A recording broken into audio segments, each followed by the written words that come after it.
برای ادیت این عکس ابتدا لازم F28 رو تبدیل بکنیم به F1.4 تا موقع میدان مورد نیاز رو به دست بیاریم، اطراف تصویر یک مقداری تیره تر بشه، مرکز تصویر و سوژه رو روشن‌تر نگه داریم تا چشم مخاطب به سمت مرکز هدایت بشه. چطور این کارو انجام بدیم؟ با من همراه باشید. ابتدا از تصویر یه دونه کپی میگیرم و سوژه اصلی رو دوربری می‌کنیم.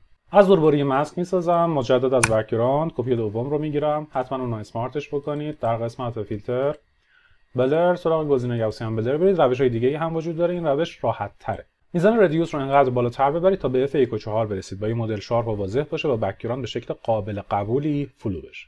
در قسمت ادجاستمنت ها کرو رو میگیرم، هایلایت ها رو کاهش میدم، یه برش سافران با فورگراند مشکی و فلو پایین انتخاب میکنیم و مرکز تصویر رو روشن‌تر میکنیم. در انتها بالای همه لایه ها سلکتیو کالر رو اعمال میکنم و رنگ دلخواه رو میسازم. مسلماً سلیقه شما خیلی موثره. و اینم قبل و بعد کار ما که یه عکس رو کاملا دگرگون کرد. برای دیدن آموزش‌های بیشتر حتما پیج من رو دنبال کنید. دوستتون دارم. خدا نگهدار.